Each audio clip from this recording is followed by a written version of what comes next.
নমস্কার, Whisper in সাসপেন্সে আপনাদেরকে স্বাগত। ভূতের গল্প তো অনেক হলো, এবার যদি একটু ভালো ভূতের গল্প হয়, মন্দ হয় না, তাই না? তাই আজকে আপনাদের জন্য, তোমাদের জন্য আমরা নিয়ে এসেছি নতুন একটা গল্প। আশা করি এই গল্পের শ্রোতারা বড়দের সাথে সাথে খুদেরাও হবে। আজকের গল্প দেবদত্তা মজুমদারের লেখা তিনু আর তিনকড়ি। শুনতে থাকো হুইসপার ইন সাসপেন্সে।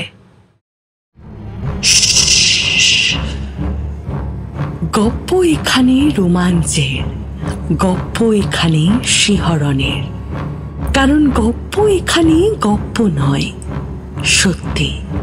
এই রোমাঞ্চকর আড্ডায় একটু কান ভিজিয়ে নিতে আপনাকে স্বাগত জানাই আমরা, হুইসপার ইন সাসপেন্স।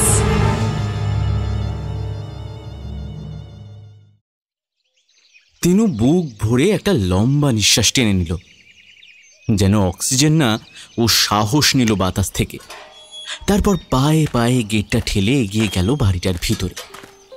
পেল্লায় বড় বাড়ি, কিন্তু চারদিকটা কেমন যেন খাঁ খাঁ করছে। সে দেখলো বাড়িটায় ভর্তি আগাছা। ভিতরে কোনো ঘরের দরজা ভেঙে পড়েছে, তো কোনো দিকের দেওয়ালটাই নেই। গাটা কেমন ছমছম করে উঠল ওর। মনে মনে সে ঠাকুমার শেখানো বুলিটা আওড়াতে লাগলো। ভূত, আমার ভূত, পেতনি আমাজি, রামলক্ষণ কি যেন একটা ছিল, যা মনে পড়ছে না কেন। যা, এই যে এত মুখস্থ করে এলো, সব গেল কই? রামলক্ষণের পরেই যেন কি একটা ছিল। রামলক্ষণ বুকে আছে, ভয়টা আমার কি? কে কে বলল? তিনুর গলাটা ভয়ে শুকিয়ে গেল। ঠিক এমন সময় মাথার উপর দিয়ে কোথা থেকে একটা বদমাইশ চামচিকে উড়ে গেল। তিনু কাঠ হয়ে দাঁড়িয়ে রইল সেখানে। এই অবস্থায় একবার মনে হচ্ছে ছুটতে পালিয়ে যায়, আবার পরক্ষণেই ভেলোর মুখটা মনে পড়ে যাচ্ছে। ভেলো, পুঁটি, পেলো আর চিনু, ওরা সবাই তিনুর সাথেই এক ক্লাসে পড়ে। এবারের ক্লাস 4-এর হাফ ইয়ারলি পরীক্ষার পর তিনুর ঠাকুমার কাছে ওরা ভূতের গল্প শুনতে এসেছিল। প্রায়ই আসে যদিও, তবে সেই দিন গল্পটা বেশ জমে উঠেছিল। সবাই ওরা বেশ ভয় পেয়েছিল। তবে তিনু এই গল্পটা আগে শুনেছে, তাই এইবারে তার বিশেষ ভয় টয় লাগেনি। আর তাই দেখে ঠাকুমা সবার সামনে বলেছিল, আমার দাদু ভাই দেখছি তোমাদের মধ্যে সবচেয়ে সাহসী। ব্যাস, বিপদটা ওখানেই হলো। ভেলো বেজায় খাপ্পা হয়ে বলল, মোটেও না, আমরাও সাহসী। বাকিরাও সুর মেলালো ওর সাথে।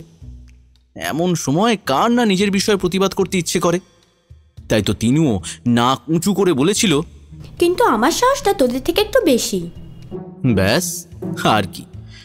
তারপর খেলার মাঠে তিনুকে একা পেয়ে ভেলো আর চিনু চেপে ধরে বলল, তোর যদি এতই সাহস থাকে তবে কাল দুপুরেই তুই ভূত বাড়ি যাবি। সবাই ঘাড় নেড়ে সায় দিল ওদের কথায়। ভূতবাড়ির ব্যাপারটা শুনেছে বটে, তবে ওই বিষয়টাকে তখনও অতটা সিরিয়াসলি নেয়নি তিনু। তাই বলেছিল, বেশ, যাব। এই আর এমন কি? হ্যাঁ যাবি, আর আমরাও বাড়ি দিয়ে অপেক্ষা করব।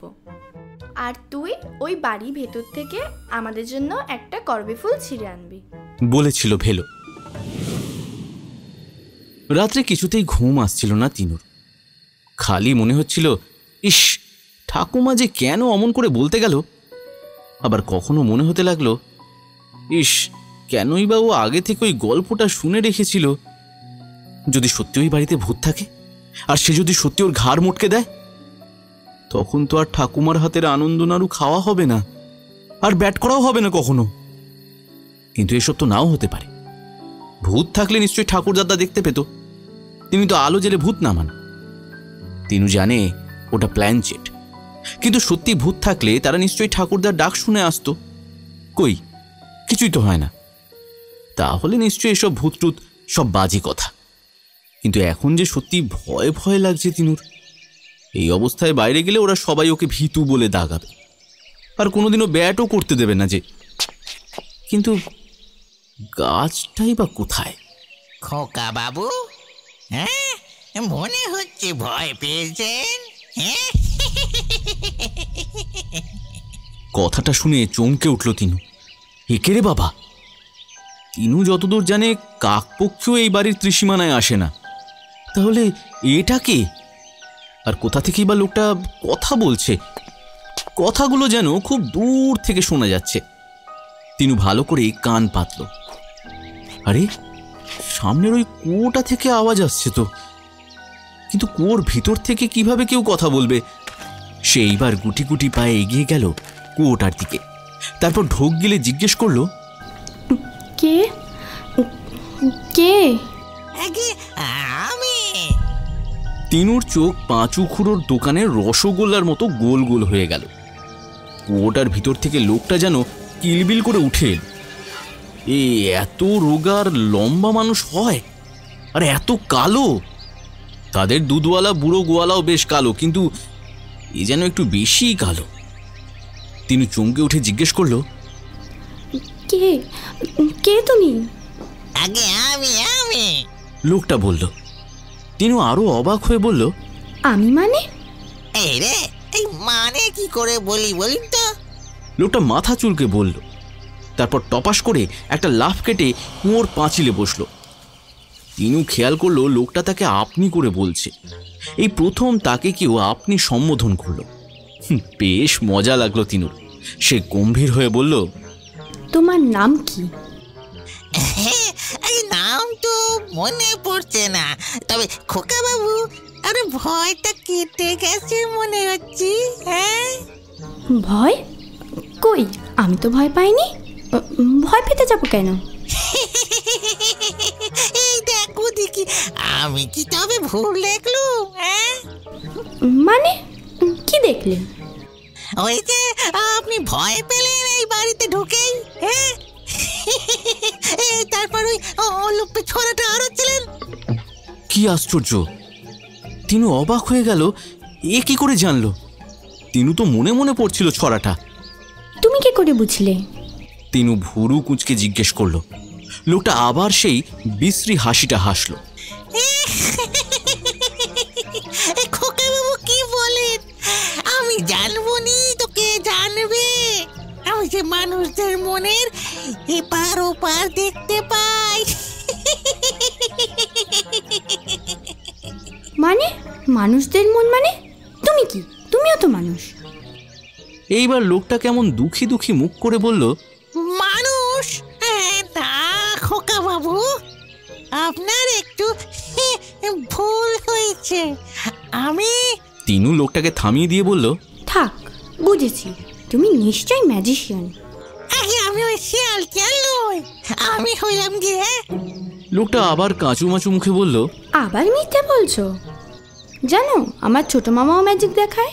মিথ্যে যারা বলে তাদের ভ্যানিশ করে দেয়। তিনু কোমরে হাত দিয়ে নাকটা সামান্য উঁচু করে বলল কথাটা। আর সেটা শুনেই লোকটা বলল, সে তো আমিও পারি, এই তো দেখুন। বলেই লোকটা বন বন করে ঘুরে গেল, আর তারপরেই কেমন হাওয়ায় মিলিয়ে গেল। এতে তিনু একটু চমকে গেল বটে। অমনি লোকটা তিনুর পিছন থেকে ওকে ডাকলো, ছোট বাবু। ও, এই তো তুমি। চমকানো ভাবটা কাটিয়ে তিনু বলে উঠল। এবার লোকটা ভ্রু কুঁচকে বলল, কি এবার ভয় লেগেছে? ভয়? উফ, ভয় কেন পাবো? সেটা শুনে লোকটা অদ্ভুত সব কাণ্ড শুরু করলো। একবার নিজের মাথাটা খুলে ফুটবলের মতো হাতে নিয়ে নাচালো। তারপরেই একটা কান খুলে সেটাকে নিয়ে পিং পং বলের মতো কিছুক্ষণ খেলল। তারপরেই আবার যথাস্থানে সেটাকে আটকে নিল। লোকটার কীর্তি দেখে তিনুর বেজায় হাসি পেল। তাই দেখে লোকটা কাঁচুমাচু মুখে বলল, হ্যাঁ, হাসছেন যে বড়, আপনি ভয় পান না? ও মা, ভয় লাগছে না তো, ভয় পাবো কেন?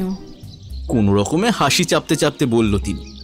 এইবারে লোকটা কেমন কাঁদো কাঁদো মুখ করে বলল, এই জন্য আমাকে ভূত সমাজে কেউ ঢুকতে দিচ্ছে না। এই তলাতে কেউ নেই যাকে ভয় দেখাবো। আপনাকে পেলুম, তাও আপনাকে কিছুতেই ভয় পাওয়াতে পারছি না। আমার কপালটাই খারাপ। বলেই ভেউ ভেউ করে কাঁদতে লাগলো লোকটা। তিনু অবাক হয়ে বলল, তুমি সত্যিই একটা ভূত?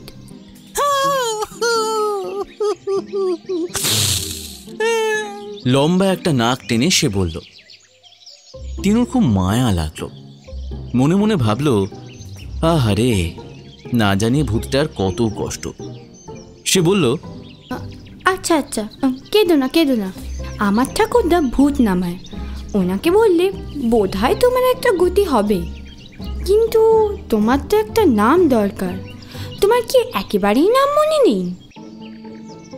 এবারে লোকটা মাথা চুলকে বলল, যখন বেঁচে ছিল একটা নাম ধরে লোকে ডাকতো বটে, তবে সেসব তো 200 বছর আগের কথা, বুঝলেন কিনা? 200 বছর? তিনু বিষম খেলো। তারপর কোনো রকমের সামলে উঠে জিজ্ঞেস করলো, কি নাম? লোকটা করুণ সুরে বলল, আগে 3 করে। কিন্তু আপনার ঠাকুরদা কে ছোট বাবু? শ্রী ভূতনাথেশ্বর চক্রবর্তী। তিনু বুক ফুলিয়ে ঠাকুরদার নাম বলল। তিনু দেখলো তার ঠাকুরদার নাম শুনে তিনকুড়ি কেমন টান টান হয়ে মাটিতে শুয়ে একটা লম্বা প্রণাম ঠুকলো। তারপর বলল, ওরে বাবা রে বাবা, এই যে স্যারের নাতি আপনি! উনি আমাদের হয়ে গুরুদেব। ওনার কাছে আমাদের কমিটির সভাপতি শ্রী ব্রহ্মদত্তি মহাশয় চাকরি করেন তো। তিনু অবাক হয়ে কিছু বলতেই যাচ্ছিল, এমন সময় একটা খ্যানখ্যানে গলার আওয়াজে ভীষণ ঘাবড়ে গেল। কেউ একটা চিৎকার করে বলতে লাগলো, ওই বেটা অদ্ভুত তিন করে, কোন মানসির ব্যাটারে ধরলি রে? দে দেখি ঘাড় খান তার মটকাই। তিনু এইবার দেখলো তিনকুড়িদাও কেমন ভয় পেয়ে গেছে। সে তাড়াতাড়ি তিনুকে বলল, এই যে ওই যে চোপের দিটা এসে পড়েছে রে, দাঁড়ান দাঁড়ান, আমি দেখি ও সাহস বড্ড বেড়েছে আজকাল। এই বলেই তিনু দেখলো তিনকুড়িদা চিৎকার করে হাঁক দিল, জানিস কার বিষয়ে কথা বলছিস? ঘাড় মটকানোর শখ খুব না? দাঁড়া, তোর হচ্ছে দাঁড়া। আবার সেই খ্যানখ্যানে গলায় তিনু শুনতে পেল, তুই আমার কি দেখে নিবিলা? আমি তোকে গাছের এই ডাল দিয়ে মেরে এমন আধমরা করবো। তাই নাকি রে? তুই আমায় মারবি? দাঁড়া, আজকে তোর একদিন কি আমার একদিন, দাঁড়া। এরপরেই তিনু দেখলো তাকে ঘিরে একটা প্রবল ঝড় শুরু হলো। আর সে শুনতে পেল ধুমধাম ধুপধাপ করে মারপিটের আওয়াজ। ইতিমধ্যেই আর তিনকুড়িদাকে দেখতে পেল না। সে ভয়ে ভয়ে ডাকতে লাগলো, ও তিনকুড়িদা, তিনকুড়িদা। এবার তিনুর কেমন যেন মনে হতে লাগলো, ওর মাথায় অনেকগুলো পাখি ঘুরছে, ওর পায়ের নিচের মাটিটা কেমন টলছে। ও আবার ডাকতে লাগলো, তিনকুড়িদা, ও তিনকুড়িদা। আর তখনই শুনল ওই খ্যানখ্যানে গলায় গেছো পেতনি ওকে ওর নাম ধরে ডাকছে আর তেড়ে আসছে ওর দিকে। কি বিভৎস চেহারা তার, সাদা কাপড় পরা, রুক্ষ খোলা চুল, ও বাবা গো, দুটো হাত ওর দিকে বাড়িয়ে পাগলের মতো তেড়ে আসছে আর ওর নাম ধরে ডাকছে, ও মা গো, বাবা গো, মা গো বলে তিনু দৌড়তে লাগলো পিছন ফিরে। আর তখনই ধপাস করে কোথা থেকে যেন নিচে পড়ল। এ কি, এখনো সাবস্ক্রাইব করেননি? এখনো সাবস্ক্রাইব না করে থাকলে কিন্তু পস্তাবেন।